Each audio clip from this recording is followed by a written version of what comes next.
Welcome to the Wild Type Podcast. I'm Lyssa's Lizards. I'm Neptune and Chameleon. And we're your reptile girlies.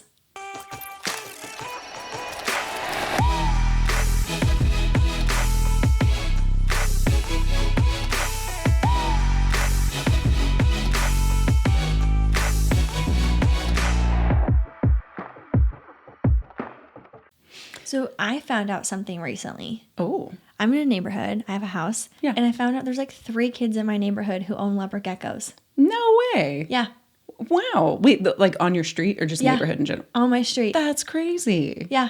I mean, okay, let's be honest. It's not that crazy because leopard geckos and beardies are like the 2 most common like gateway reptiles. So that totally checks out. But that's so cool. Yeah. I love that. I found out on Halloween and I keep meaning to bring it up on the podcast. Yeah. And I totally have forgotten. And I don't even remember how it came up. Right. I was going to say, how, because do they even know that you have chameleons? They didn't. Because then I was like, Right. oh yeah? Well, Guess what? I have a chameleon. No, I didn't say it like that. But Right. I did like put my cool kid card Of on course. the table. And they're like, yeah, and so-and-so has a leopard gecko. And so-and-so has a leopard gecko. Wow. And I was like, what? Wow. Why does everyone have leopard geckos? And why am I just now finding out about this? I also really hope all of those leopard geckos aren't in Also- 10-gallon enclosures. Please, everyone send me pictures of your enclosures to do a and let me help you. review. Yeah. No, I just thought it was like cool. And I totally wish I remember how that even came up. But it was like Yeah. Halloween and they were all telling me Yeah. about their like Halloween costumes Yeah. and you know how kid stuff goes. And I'm trying to be like the nice That's so neighbor that doesn't cool. have any kids. Yeah. You know? Yeah. But yeah, I I love found out that. leopard geckos. As somebody whose first reptile was my leopard gecko, I love hearing that. It makes I me very know. happy. And these are like kids. Yeah. You know? Yeah. They're like riding their bikes around the What do neighborhood. you and- age range? You think? Oh, I'm terrible. You don't know. at that. Okay. I'm gonna say like 10. Okay. That's not bad. I'm totally guessing though. No, that's fair. That's fair. Somewhere in Yeah. there. No, I think that's solid. Yeah, they're like definitely like middle school. Yeah. They're not like elementary school kids. Wow. Well, segue into our main topic. Oh. Because that actually makes me think about basically just the fact that like I started my reptile keeping journey when I was 16 and how different the care standards were and the reptile keeping Yeah. hobby in general was Totally. way back then when I started, just like these kids are starting Yeah, now. absolutely. You know, it's like, so little segue into our topic No, for that today. is, I didn't even think about that. That is Right. a perfect introduction to that. Yeah, we're going to be talking about how reptile keeping has changed in the time that we have been keeping. So Yeah. I've been keeping reptiles for 6 years now. You're a little more than I'm at 15 years a currently. little more than 6 years. However, just to be clear, I would say like my reptile keeping journey really began about like 7 or 8 years ago. Right. Because the first, so 15 years keeping a leopard gecko only. And then all of my other reptiles came about 7 or 8 years ago. Right. So And the learning curve like really. yeah, that's when it really kicked in. Yeah, for sure. that so, totally makes Yeah, sense. so it's like, so it's always weird when I say like I'm a reptile keeper of over 15 years because like I am, but like. Yeah, but like when you're having multiple species, It's different. You're Yeah. accelerated on what you're learning, what you know, like all of that is going to, But even just in the 7 to 8 years that I've been like really, really into the reptile keeping community, like that in particular, it is a world of change in just those like 7 or 8 years. It's Absolutely. crazy how much it's changed. It actually like blows my mind. I know I had to do some like really like back of the brain thinking to like extract these memories Yes. that have just been like archived. Just You know? hiding back there. You know, Yeah. like the movie Inside Out? I'm not as familiar. That's the one with all the emotions. No, I You know what I'm I know saying? which one it is. Oh. I just don't remember the last time I've seen Okay, it, so, so I don't the remember idea everything. is like all these memories form these little like ball orb Yes. things. At the end of the day, they kind of get like flushed a little bit, right? Okay. Some make it into long-term memory, some make it into Okay. short-term memory, and some just go poof, into like the dumpster, basically. I mean, that's half of mine. So I feel like some of these memories were like in the dumpster or back in like long-term Yeah, memory, and I yeah. had to like pull them from the archives. I really appreciate you clarifying because I do not remember that from the movie. Okay, it's a big part of it, but it's fine. Sorry. Rewatch it sometime. So one thing that I wanted to talk about was lighting, specifically UVB and Yes. LED lighting, because I Yes. feel like we're on the crux of like And overhead heating. Halogen in yes, particular. yes, that was yeah, another, no, okay. overhead heating was literally Perfect. number 2. Perfect. But I think we're on the crux of like technology finally catching up to the reptile 100%. hobby. Absolutely. And we're starting to see like joint bulbs, like a UVB LED bulb in this singular bulb. They're still like itty bitty. They're still like new and up and coming. I'm not at a place yet to be able to form an opinion on them. Yeah. But I can see them coming, and I've had some that like I've gone to be able to start testing them. So again, have not been using them long enough to be able to like say how I feel about them one way or the other. But it's very exciting. It's very exciting, and it's really cool to simply know that like in the next like 5 to 10 years, that would just be like the norm. Well, not only the norm, but that would also just be like more advanced than it is now. Because like you said, right now it's like very small. Like I would say in the next like 5 years or so, we're probably going to see them come out bigger, more like all of that. So that's just like a very exciting thing in general for the future. So that's very different than when we were keeping at the beginning. But I think it's important to touch on like, that's really cool, like the technology of it all. But just in general, I think it's important to talk about the fact that like literally 8 years ago, heat mats were still like the number one most important, like most not most important, but most utilized heating like element. Yes. And nowadays people still use heat mats, don't get me wrong, and heat mats and heat tape are still like very much in use, but it is becoming more and more and more important to have all of the overhead lighting versus the under the tank heating. So I think just heating and lighting in general, and talking about UVB, back 5, 6, I was gonna circle back to this. I'm glad you did. I was gonna bring us back just UVB lighting period in general. That's what I mean. Species. Like crested geckos, the selling point was like that 5-10 years ago need UVB. Was that they don't need any lights. They don't need heat. They don't need UVB. You just stick them in, what was it, like a 12 by 12 by like 18 or 24. 12 by 12 by 18, which is so tiny. That used to be, and I mean, with a paper towel on the bottom,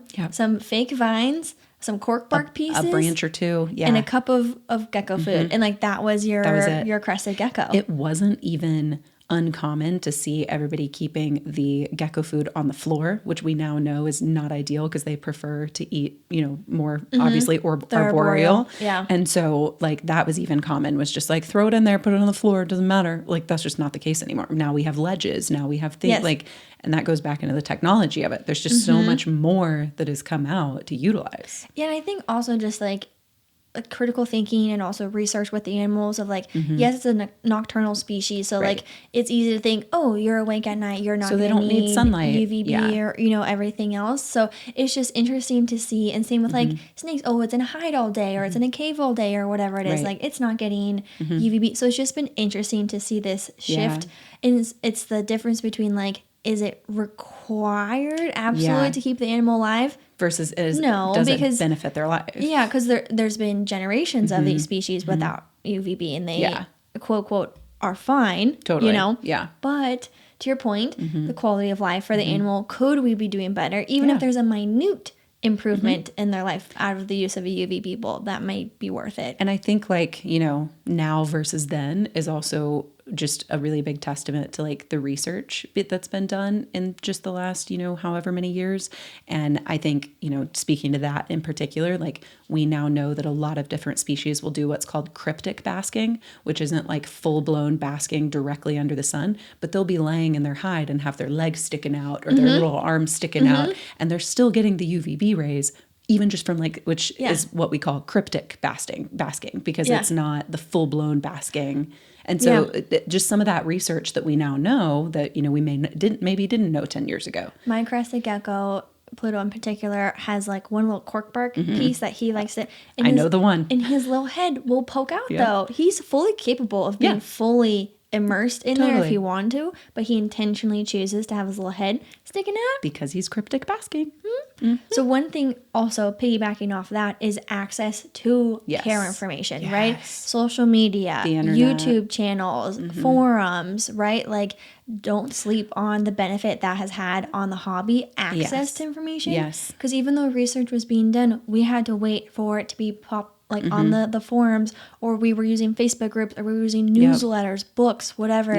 Now you can be scrolling TikTok and learn and get information. Like, almost everything you need to know. You hop over to YouTube for maybe more detailed care guides. Also, just along the same topic of just like social media in general and what it's done to the landscape that is reptile keeping, just having like influencers and content creators and then amazing resources. Like the one that popped into my head is like reptiles. Like reptiles is an incredible resource. I always tell people, you know, that's one of the first places I go to like look up quick care information because it's usually really good.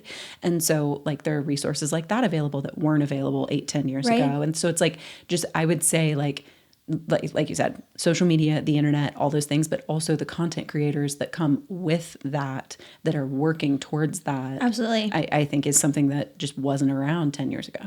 So something too with social media, and I would love your thoughts on this, like pet tube days versus like social media itself has been so a big transition. That's right? That's a like, whole other now versus then. Yeah. So, I mean, we can keep this to just like husbandry and care if we want. But if we're going to talk about how social media has influenced the reptile hobby, which I'm now thinking out loud is like a whole podcast topic. It's its own episode by itself, we can discuss. But we can just like touch on it briefly though. But like pet tube was what everyone referred to it. And that was when you're like unboxing new animals every single week. You're like, meet my pets, 100 plus. And it's the thumbnail with like 60 different species. It's the 40-minute episode. It's like feeding all my pets. And those are what got people famous. Absolutely. Were those videos that just went, whoa. Yeah. And you'd be reptile people, non-reptile people. Like that's where all the money was. That's where all the views were. That's where all the sponsorships were. Like that was the place to be. It was a whole era of the reptile keeping community online. Like it was a very specific era. And what's funny is like we know a lot of those people now. We know a lot of those content creators now. A lot of them are retired. A lot of them are breeders now. A lot of them are just like doing totally different stuff. But it was crazy. Like people would keep lists of people's animals and like we haven't seen this animal in X amount of videos. People like had like they must have died or whatever. People had literal spreadsheets. It was kind of crazy. Yeah. Which I think is why there's now been such a shift, almost not necessarily against that, but in a like way that people are now focusing less on quantity and more on quality. Yes. And because I think a part of that era, and not saying that those content creators like did that, but I think it was just like that was how I don't blame them one bit. That was how they were getting views. They also I think were in that era themselves of like, I just want all these pets. And like again, I've done that. I've definitely had like a few years and if you where can make some videos and make a couple bucks, like totally go for it. So like we've all, you know, been there. A lot of us have had our moment of getting too many pets at once and then realizing, oh, I need to slow down. But there was a time period just on the internet where like quantity was the wow factor and quantity was the focus. And I feel like in general now we have shifted more into quality of care versus quantity, which is its own, like we said, now versus then of what it was like back when we first started. Yes. So because of social media and everything else, I think it's also made the reptile hobby more accessible. 100%. The barrier to entry is much lower than what it used to be. And I have to give kudos to all the content creators out there, all the people who are in the hobby, even if you are not a content creator, but you are actively participating in a forum or a group, or you're in someone's comments, or you're scrolling the internet and this person's so excited to unbox their brand new blah, blah, blah. So they make a video about it. You stumble across it on your For You page and you're like giving help, DMing people. Like I think it has just made it a lot easier for people to be successful and a lot less intimidating to get started in the hobby. Totally, 150%. Couldn't agree more. Absolutely. Love it. So then also on that note, because of the internet, I think there's more ladies in without a shadow of a doubt. And I think it's partially one that you have more visibility to it because like you only know the people in person, but then if you know people on the internet, then you're just kind of like your world is a lot bigger. But I think too, having other female content creators to look up to, we've mentioned Snake Discovery, right? I know for a fact she has inspired generation of female keepers who are getting into the hobby because they saw her making her videos.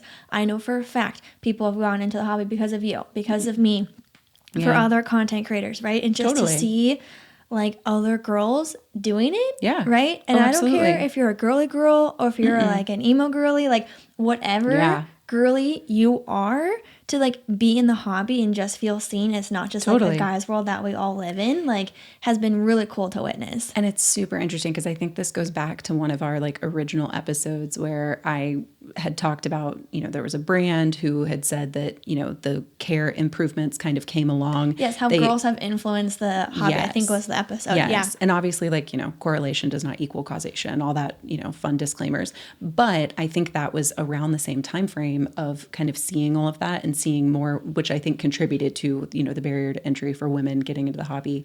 And to credit some of those like OG pet tubers, like there were in that original group of pet tubers a lot of women. It was a lot of girls. Absolutely. And so I think I would even go as far as saying like that first like group of like pet tube probably inspired a lot of other women to join the hobby and to get back into reptile keeping or get into it or whatever, because there were so many women a part of that original group. And so I think because, you know, it's like we saw that group and now we're seeing an influx. So I think it kind of all kind of goes along the same timeline. Yeah. I think too, visibility is part of it, right? There's just more people posting on the internet. So it just naturally feels like there's more people. And more platforms than there used to be. So, you know, back in the day there was only Facebook and, you know, YouTube a little bit, but now it's like there's just so many more places that you can find it. So, and you touched on this briefly, but I just want to call it out explicitly, like a bigger focus on ethical keeping. Absolutely. Right? You had mentioned quantity versus quality. So like I think that's been a big shift we've seen.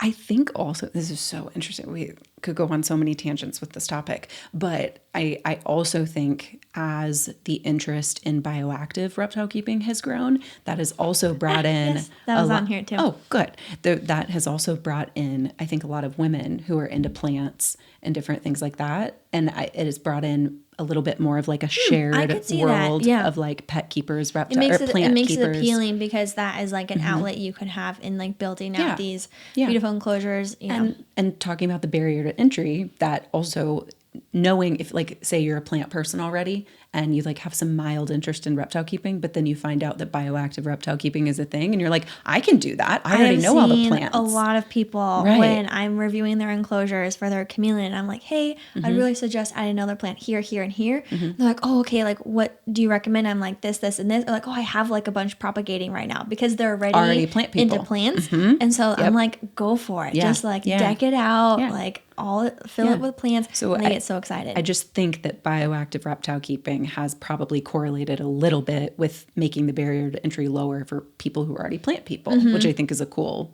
you know, factor. So. Yeah, and can we touch on that real quick? Bioactive enclosures. Yep. That's something.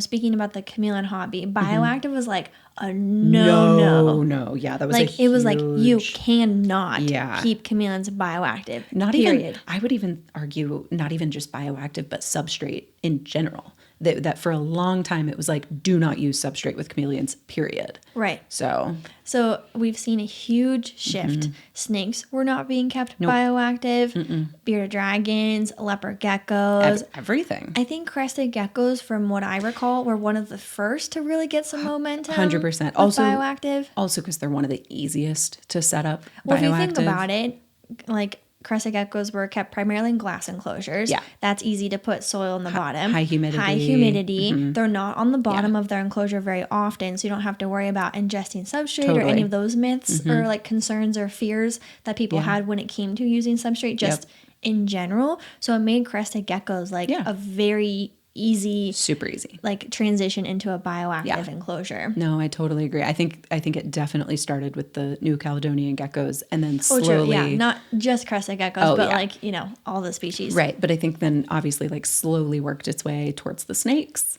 Then eventually the arid species, it was like we'll start doing that. Then we started busting some of the myths about, you know, bearded dragons and leopard geckos, because I would say the impaction, the substrate impaction myth was mainly with beardies and leopard geckos, which is also something that in the last 8 years has significantly changed, is that there's less fear around the myth of impaction, which I think is awesome. I love that. Care is improving, so then all the other health issues that go along with that are going to be less. Exactly. Totally. Exactly. I just remember when I first got Barney and then I got Monkey, my crested gecko, so I got my chameleon and my crested gecko, I remember starting to learn, like that was right around the time where people were like, do not use calcium sand. It will cause impaction. No substrate is good. And so because I had Charlie, my leopard gecko already, and that was where I was like, oh no, and started like freaking out about it all. And then I would say within like 3 or 4 years after the like freak out about the impaction stuff, it was like, bioactive's good. There are safe substrates. And it like slowly kind of started trickling through. Yeah. Yeah, the chameleon hobby, I think, was probably last to get on the bioactive train. And we're working with primarily screen enclosures. Yeah. So like, how are you going to keep substrate in that? Yeah. Like you had chameleons who were like shooting their tongue and grabbing chunks of dirt because their cricket was like on the ground. How do you deal with that? And then we're dealing with insane amount of water, right? With all of the misting that's required for a chameleon. So then it's like, how do you deal with the drainage? So there was just a lot for the bioactive hobby. A lot of questions to catch up on, right? Like self-draining, bioactive substrate, how to deal with large quantities of water, like things of that nature. How can you help mitigate your chameleon from like, so then we started inventing like these feeder runs and cup feeders. So then our bugs aren't just like flying all over the enclosure. Yeah. So I feel like now bioactive keeping is like on the same level. Totally. It's just something that is typically left for a little bit more advanced keeping just because the learning curve of reptiles period is a certain height. Yeah. And then now you're doing bioactive on top of that. It's just an added complexity that like isn't necessary when you're first getting started, but can definitely be a good goal to work towards and something you can integrate down the road. Totally. I usually, for like brand new, fresh reptile keepers, I would always hesitate a little bit with like hitting the ground running with bioactive. I usually like take a little bit of time to figure it out, you know. Yeah. So, but we have way more bioactive soil options, way more isopod springtail options. Oh, yeah. Like there's just a lot more ways to be successful doing it, whereas previously you kind of had like one way. And I would even argue too, like not even so much like all of that, but there was even a shift from like when bioactive really started getting popular versus now, because now back then we didn't really talk often about how cluttered the enclosure should be when it's bioactive. And I feel like back then that's something just in general, I feel like the clutter of an enclosure is something that has also significantly changed a lot, whether bioactive or not, that now people know that, you know, these animals need to feel secure. And so you need to provide a lot of hiding, a lot of coverage, a lot of clutter. And back in the day, that was like so not a thing. Yeah. And that has a big correlation to like eating habits. Yes, totally. Right? For especially like geckos and like snakes. Ball pythons, snakes, right? Of like, oh, they're not a good feeder. I have such a hard time. And then like, oh, it was like, well, they feel threatened and like exposed. And so they're going to be less likely to eat. So we've seen that I think is less of an issue because of all the other things contributing. Agreed. Okay, so increased enclosure sizes is one. Oh, that's like, absolutely. I mean, we were talking earlier about the crested geckos used to be kept in a 12 by 12 by 18, which is literally, guys, like if you're watching on YouTube, it's like this big. It's like the smallest thing I've ever freaking seen. Yeah. Like the fact that used to be the goat, like that is what I got for Monkey, my crested gecko. Granted, he was a teeny baby. It was fine. But like, that's insane. Yeah, I'm trying to think. The first enclosure I had for Pluto, I think, was like a 12 by 12 by 24. I want to say. It was because it was one of the paludariums. No. That was my second one. So I had the 12 by 12 by 24 when I first got Pluto. I had it for maybe a month or two, and I was like, I think this is too small. Yeah. So then you thought I was crazy. I remember, because then we went to Reptile Expo and I got an 1836 skyscraper paludarium. And so it was only a very short amount of time that I had that smaller one, which I still have to this day because you just like you never know. Keep them. Yeah. And it fits in my garage just fine. Yeah. But small enough to fit in there just fine. And you thought that I was like bonkers. Because also back then there was a little bit of like a myth perpetuated of like, if you get them too big of an enclosure, they won't be able to find their food. So I remember having heard that back then. And I was like, I'm a little concerned that like maybe it won't be like the best. And you just went for it. And you're ahead of your time. Years ahead of my time, because that was in 2019. 2019. Okay. Yeah. Okay. I would have gotten that. And so I'm like, I don't know. Same as mine. So like you helped me put in this like cork bark background and which is still in there to this day, and like the whole shebang. And like that is now the current size recommendation. And I was like double, triple the size of what it was. And now that's where we are. For sure. No, and I will just clarify a little bit. Some people are saying that is not what is considered the minimum. Correct. For crested geckos or New Caledonian geckos. The standard, realistically, is as big as you can provide for your species. Exactly. Whatever that is. And for me, in 1836, 5 years ago, was as big as I had Neptune and Pluto. Yeah. I was like, who cares if I get this massive enclosure for my crested gecko? Yeah. I'm going to deck it out. Right. He used the entire space, has been fine. He's good. Yeah. You know, and then if like they made ones that were bigger than that, then like maybe I would have gotten that one at the time. But that was currently the biggest one. Absolutely. I could afford it. I had the space. So I said YOLO and just like literally just got it. Yeah. I didn't want anybody to get scared thinking that totally fair. 18 by 18 by 36 is not considered the minimum. It is considered like a recommendation if you can go that big. Yeah. I personally am hoping to upgrade my New Caledonian geckos into the Dubia 18 by 24 by 36, which is even a little bit bigger than the 18 by 18 by 36, because I just love that vertical enclosure. I just think it's so sick. But I just wanted to make sure nobody got scared hearing the 18 by 18 36, thinking that they were like, no, it's just a difference. It's a shift we've seen in enclosure recommendations. We've seen it with ball pythons. We've seen it with New Caledonians. We've seen it with leopard geckos.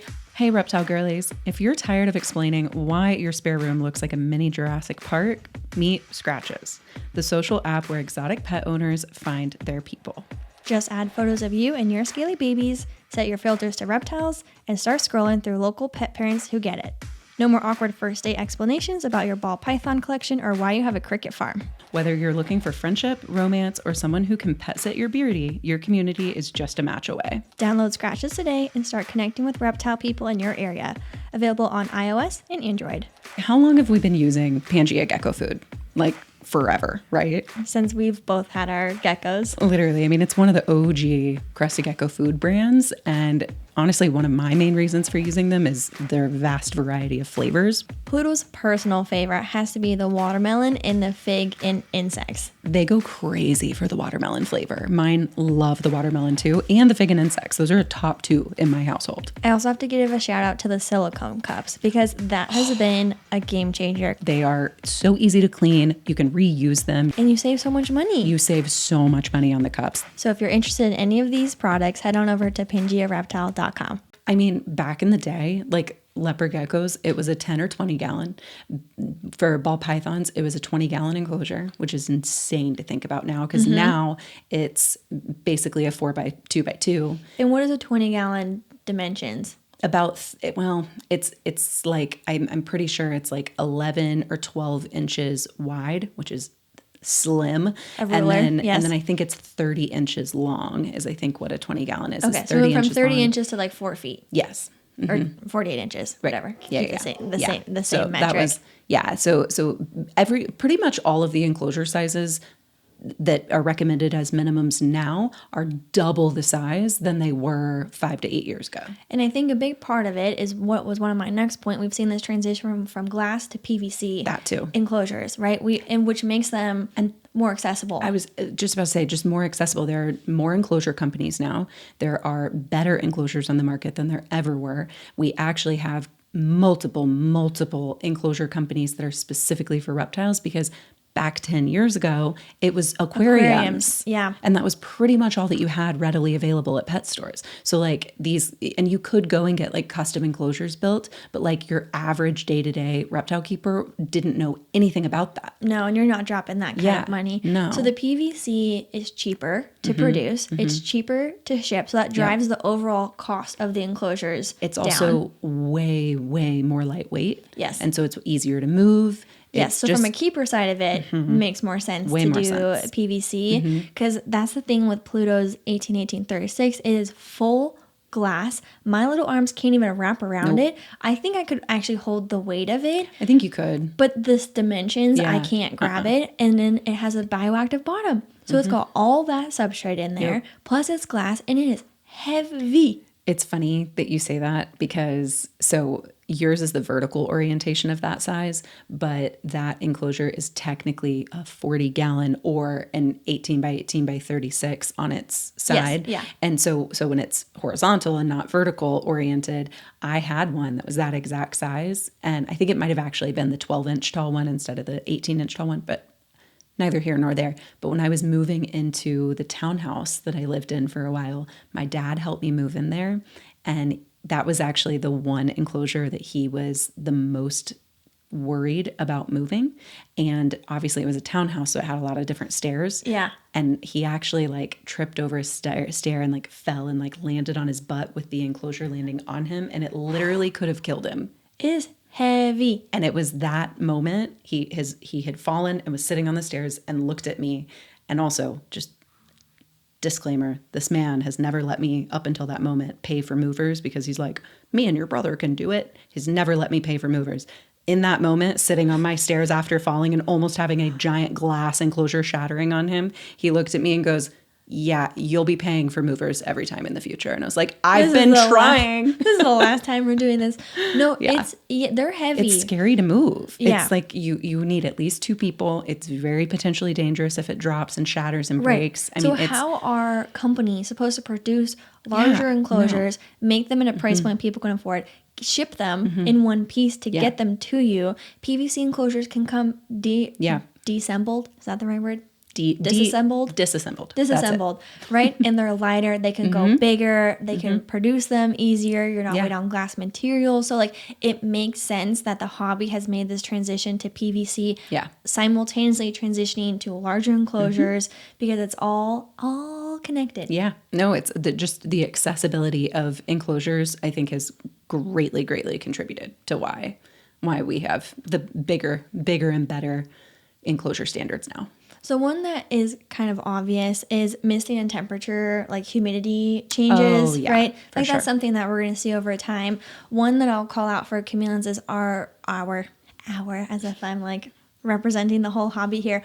But the recommendation basking temperature for species was like 95 up to like 100 sometimes for veil chameleons, and then like 90 to 95 for panther chameleons. It is now like 80, 85. Yeah. It is significantly lower temperature than it used to be. We're not misting as often. Humidity changes are, or humidity requirements are slightly variable. We're just learning more about them, and we're seeing life expectancies increase as well. Yeah. And that's specific to chameleons. But like I know all the other species There's have also, so many other things. We're not keeping, animals, I think, quite as hot just across the board as we used to. No. Not so much for that many other species. Okay. I think that's just chameleons. All right. That's fine. But I will say, just going into we kind of already touched on like heating and lighting and stuff, but I would say for my perspective, the other aspect of it is halogen bulbs, I think, were demonized for a little bit, for a while. And so I think just in terms of like heating changes is for other species is like the use of halogen bulbs is just so much more, like we just know more about it now, and it's actually one of like the safest that's options. A great point. Yeah. But I think back in the day that was definitely like a little bit demonized. It was like, don't use halogens and that. And now it's like we know way better. Yep. So the last one that I was going to touch on was this like perception that mealworms were like evil. Yes. We're going to eat through your reptile. Like mealworms got such a bad rap. Now, to be clear, it's not like mealworms are like this like they're super just great feeder. No, but I think that they're not as like villainized. I totally agree. As they used to be. Yeah. Like it used to be like you cannot feed your reptiles. Now it's like everything in variation. Yeah, right? it's like if I'm happening to go by the local reptile store to get some bugs, like occasionally, if they don't have superworms, I'll get mealworms. Like it's not the end of the day. But it used end of the to world. be this like,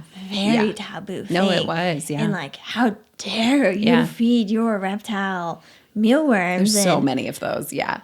Ugh. Yeah, I think we've also seen like an increased accessibility to bugs as well, right? 100%. So like dubia roaches, the fact that you can get discoid red runners, like legal species for like our Florida and Canadian keepers. I used to only be able to get my bugs from PetSmart, and it was just crickets, the occasional hornworm, and some mealworms. Right. Like it was, I did not have access to dubia roaches. I did not have access to literally any of the good feeders that I use now. Black soldier fly larvae. Hornworms were only a couple years ago. No, yeah. Because I remember the day there was a hornworm at like Petco PetSmart, and I was like, one for $5. Exactly. That's exactly right. Ridiculous. And But it would be like massive, and you're Yes. like, I can't feed this to any of my reptiles.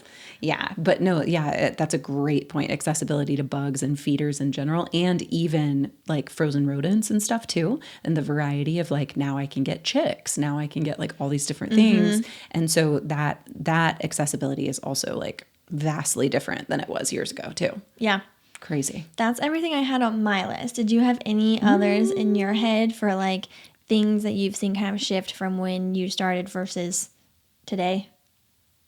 No, I only had 4 notes because you did the bulk of these notes and I did the next segments, but everything, we hit on everything that all I had. Yours. Yeah. Perfect. Oh, never mind. Well, it's the majority of them. I said halogens are supreme, but in parentheses, and this is just important to note, no red bulbs.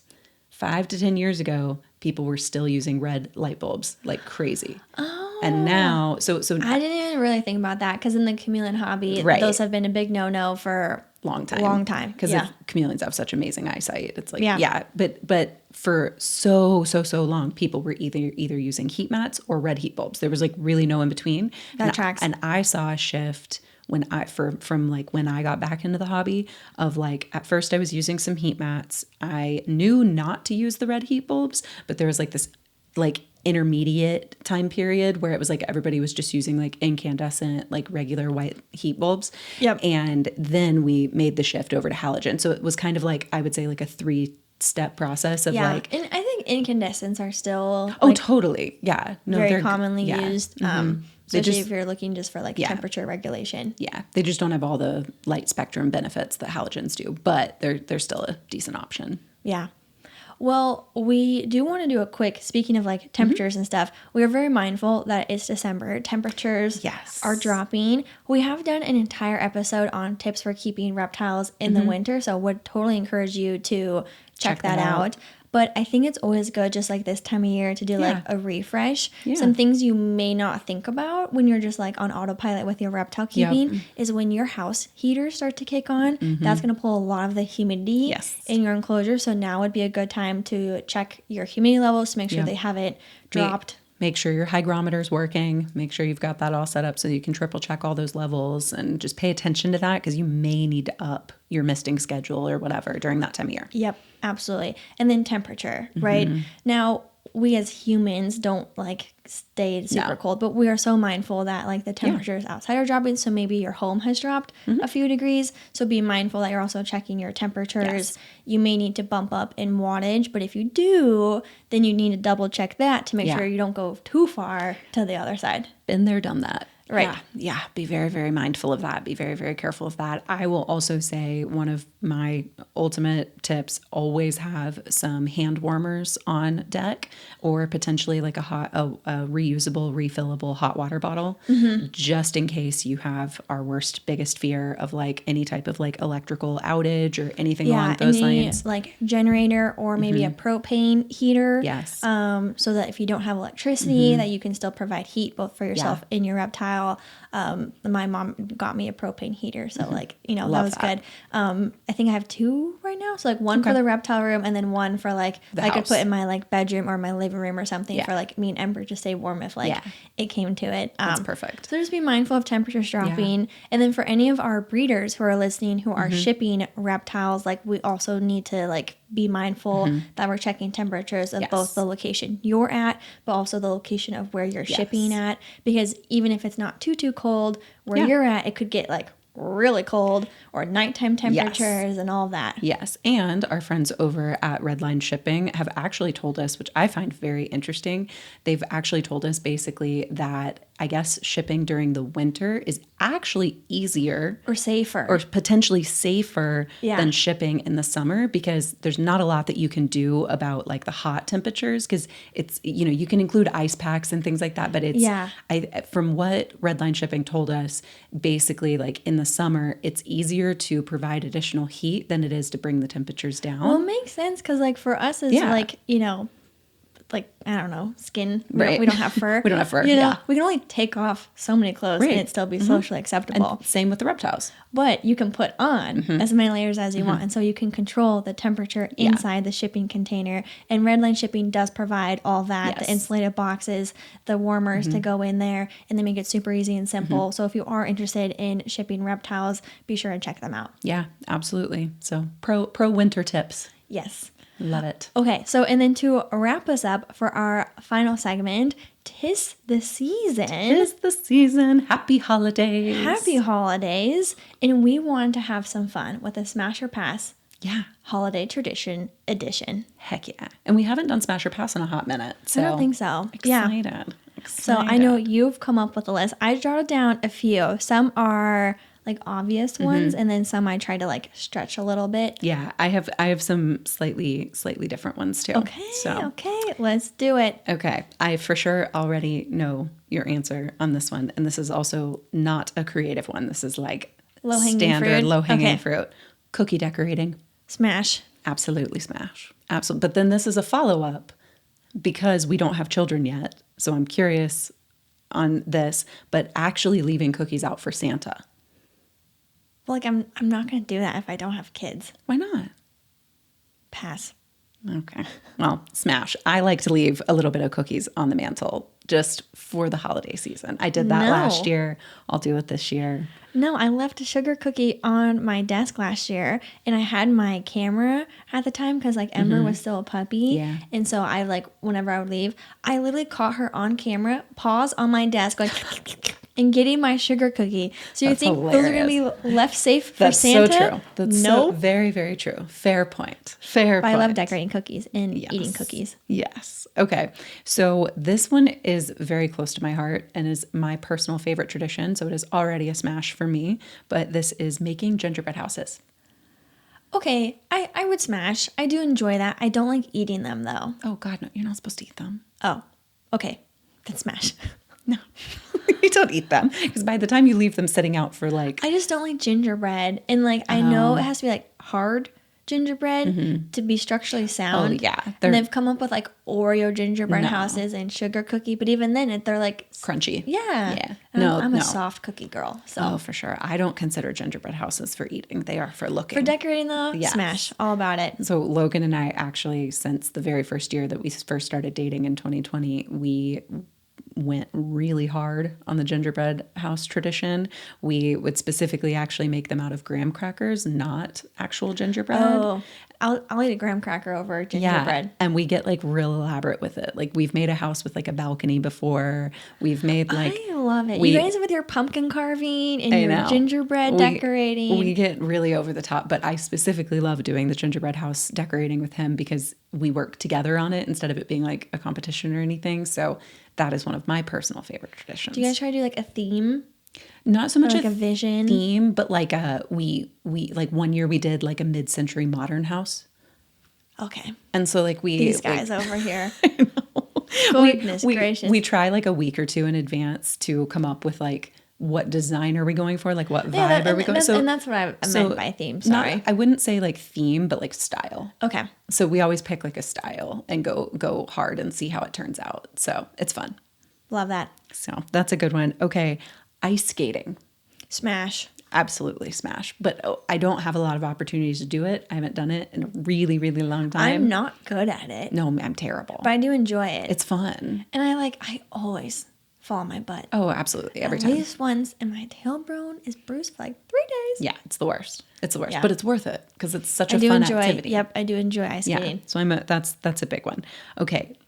This is like not so much a tradition, but kind of. It's like a holiday thing, which is drinking eggnog. Smash. Pass. Hard pass. I hate eggnog. We talked about this in our Thanksgiving episode. Yeah, it grosses me out. Not for you. More for me. Okay, so this one I find very funny. But the annual holiday family photo shoot. I don't really have those. You didn't do that as kids? Not really. Oh my God, my mom was relentless with the family photos. No, like you not do really. You do it for like your Christmas card and it's like a whole thing. No, we stopped doing Christmas cards after I was like 9-10 years old. Oh wow, my mom kept it going for so long. No. So I mean, I would actually smash that because like I would love pictures with my family, and like Ember and I do a little photo shoot for like our Christmas card. That's cute. One year before I got Ember, I photoshopped little Santa hats on my chameleons, and that was my cute. Christmas card. Adorable. So I would smash that actually. I will never forget when I was living with a roommate. She had a dog and I had all the reptiles, and we actually did a really goofy like Christmas card shoot and sent out Christmas cards from the two of us Cute. with her dog. And I was holding Nilla and Barney. And so I love doing that. But I'm saying pass specifically when it comes to my memories of doing this with my family. Okay. Because it's one of those things where like your mom is like trying to pile the whole family in the car. No, I totally hear what you're saying. So pass on that, because the amount of fights that I have had in the family car Not while worth getting it. ready for the family photo shoot were never worth it. Understood. Yeah, that's fair. So, okay, I have a few more. How many more do you think we have time for? I'd say go for them. Okay. Why not? All right. So this is another personal favorite of mine, but hot chocolate car rides looking at Christmas lights. Smash for sure. Hard I haven't passed smash. on any of these I yet. know. You're like the pro everything. I love hot cocoa. Me too. And I love looking at Christmas lights. Same. And last year we took Campbell with us and rolled down the window and let him like look at all of them. It was fabulous. That's adorable. No, it was so sweet. It was wonderful. But I love specifically making hot chocolate before. And this was something we always did with my family. And I prefer white chocolate over all the other chocolates. And so you're like making this from scratch? my mom would she was always so wonderful with our Christmas traditions. She did them so well. And she would always make me, specifically would make a batch of white hot chocolate just for me. Never had a white chocolate hot cocoa. It's so good. I'm like Swiss Miss through and through. Which like is powdered. Fair. That's fair. You know, whatever. Oh, that's fair. Some like whipped cream, mini marshmallows, little candy cane in there. I'm like, good. The best part was once I hit 21, we would start putting like peppermint schnapps in it. That was the best. That was when mom got cool. Extra. That was when hot cocoa. That was when mom got cool because that was legal. I love that. Yes. So that's a good one. So then this one is more for like when we were kids versus like now, but writing letters for Santa. Did you ever do that? I did. I have, I think I read one recently and it was like, I want a pony or whatever. Yeah. Classic. Now that I'm like the age I am now, I'm like, pass. I'm pass on that. I actually don't think I did that very often as kids. Like my parents didn't super like encourage that or anything. No, and if my kid, I'm like, if they want to, like by all means, but I'm not like, you need to write. No, a letter. I get it because then like parents can get like a gift list off of it, but I'd rather you just like tell me what you want. Yeah. No, I think that's solid. So, okay, so this one is advent calendars. Did your family ever do those? Yes, I do love advent calendars. I do too. That's a smash for me. In particular, my family had an advent calendar tree. It was like a little miniature Christmas tree, and the base of it would turn on and like had little lights on it and stuff. And the base of it had all these little drawers, and each drawer had a little charm that you would hang on the tree. Oh, so it was like a little ornament. Yeah, you weren't just getting chocolates. You got to decorate the tree. And we used the same one every year. And so like my whole and so like we all knew the ornaments and we all had favorite ornaments. Oh, cute. So me and my siblings would always like kind of like fight over like which ones we got and like, dang it, you got my favorite one and like all that you stuff. got December 14th. Yeah, that was my favorite. I loved the little gingerbread man. You got the gingerbread man. Like it was all that. Oh, that's cool. I've never actually seen one of those, but yes, I do enjoy advent calendars. I actually need to ask my mom if she still has that because I loved that tree. I need some self-control though with the chocolate, so the pacing of the days is good. That's fair. I think that's why I liked that one because it was more of like a decorating versus like an eating one, which was really fun. But okay, so two more. So going Christmas caroling. That was one that was on my list. Pass. Yeah, pass. I never did that, and thank God, because I would have been very uncomfy. Christmas carols came to my house, I know this is terrible, but I'd pretend I wasn't home. I would too. I would hide.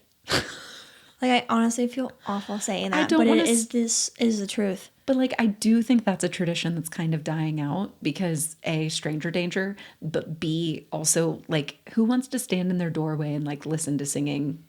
Well, am I supposed to just like clap along? Am I supposed to sing along? Do I just stand there? I'm just standing there awkward. To be fair, I've never actually experienced it in real life, so maybe I would feel differently if presented with the opportunity. That's fair. As it stands today, no thank you. Yeah, no, that's fair. That's fair. Same with me. Pass on that. Hardcore. Okay, so last one that I have, and this is a classic. This is the annual annual holiday movie night. Smash. I almost said pass, but that's the wrong one. Smash. Yes. Just out of curiosity, what is your favorite holiday movie? Christmas with the Cranks. Oh, that's a good one. Oh, that's fabulous. Okay. As one of my favorites. My favorite is one of like the really obscure, like old like claymation ones, which is The Year Without a Santa Claus. Have you ever seen that? I'd have to like see a picture of it. I'll show it to you when we're done. I know a lot of the claymations, right? Like with Rudolph and the snowman and all those, but like that one is not jogging my. Does it have the little elves in it? Yes, but it was specifically the one that has oh my gosh, what is it? I'm Mr. Freeze Meister, I'm Mr. Snow, or like whatever. It's like this, it had like the like guy that was like controlling the weather from like all the heat, like the southern areas. And then this is not jogging my memory. Never mind. But The Year Without a Santa Claus is easily my favorite. Okay. That's good. I had just a couple that weren't on yours. White Elephant Gift Exchange. Oh, that's solid. Yeah. I would say that's like very like, I've always only ever done that with like offices, like at work. Yeah. Like a work Christmas tradition or holiday tradition or whatever. I do not like White Elephant Gift Exchange. I don't like it either because it feels like you're spending money on stupid stuff. It's a pass for me. Yeah. But I think partially because I'm too competitive. Oh. And I'm not a great liar. This is fair. So then, like, you get something you really, really want, and you're one of the first to open it, and then someone steals it from you. I'm an adult. Like, I'm not inside though. I'm a sore loser. Oh, and I really wanted that, and you hurt my feelings by taking it. And I try to play it so cool, of like, I don't really want this. And then no one takes it, but then someone does, and you're like, are you kidding me? Yeah. Oh, absolutely. So, okay. So I have a really big family. So as we've all gotten older and as like, you know, my grandparents have gotten older and stuff too, one side of my family, we no longer do like gifts for every individual person. We just do Dirty Santa. So very similar to White Elephant Gift Exchange, but the trading and the stealing and all that stuff. And my family gets so competitive. See? It's so crazy. And one year they had a machete. Somebody gifted a machete. It was insane. And all the men, that makes me nervous. All the men were fighting over the machete. It was crazy. Yeah. So I hear you on the competition. I hear you. You're fair. That's totally fair. And then what you're saying, if someone has like something lame and then they just give a gift card or whatever. My cousins and I get so competitive. It's actually mildly scary. Yeah. So I will pass on those. That's fair. Ugly sweater Christmas party. Oh, hard smash. Do you have an ugly sweater? I actually have a fabulous sweater that I got for free from Uber one year, and it has like my state on it. So like where the state that I live in, it has like the state across it, and then has all these like little corresponding. It's got the city skyline of the city that cute. I live in. Yeah. And Uber was doing some kind of a promotion where it was like if you like ordered an Uber within this time, you could get like a free Tipsy Elves t-shirt or sweater.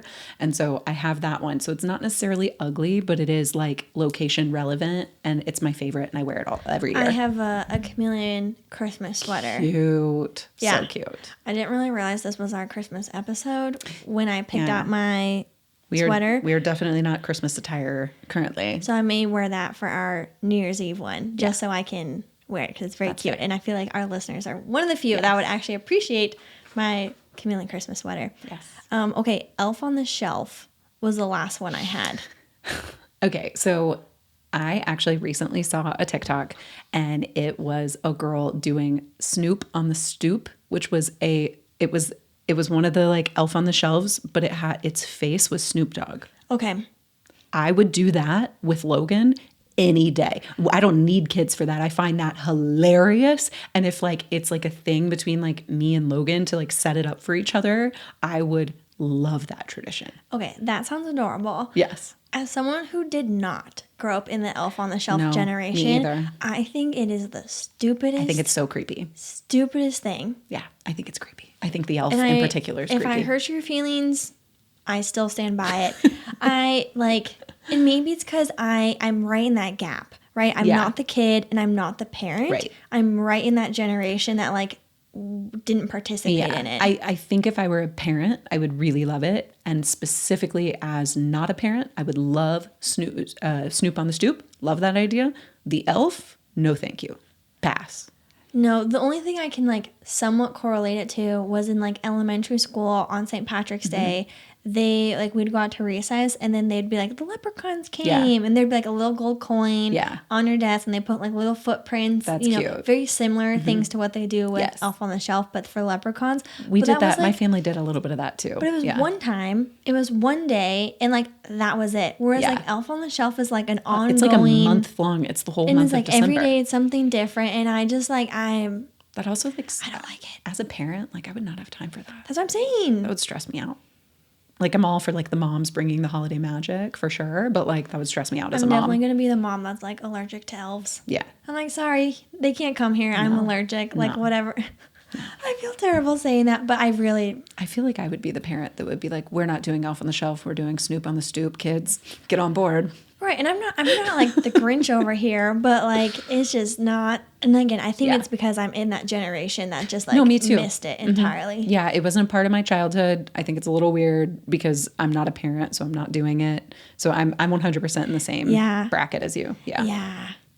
So, anyways, I think that was fun. I always like talking about holiday traditions. I know, it's the best. And I love reminiscing on holiday family traditions too, because those are some of the best times, some of the best memories. Yes, absolutely.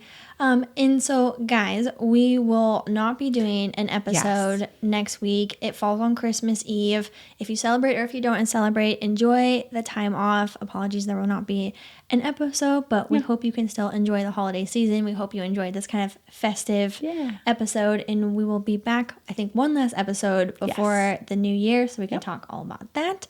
Was there anything else you wanted to? I don't think so. I just hope everybody enjoys their holiday season, no matter what holidays you celebrate. We hope you have the best time spending time with family, friends, and loved ones. And we will talk to you guys soon. Yeah. So as always, be sure to follow the podcast, leave us a review, subscribe, early access, all the things. If you're looking for Christmas gift ideas because you're scrambling, check out our last episode if you haven't already. Otherwise, you can follow me at Neptune the Chameleon, Lyssa's Lizards, and the podcast at the Wild Type Podcast. Otherwise, thank you so much, and we will catch you guys in the next episode. Bye, girlies.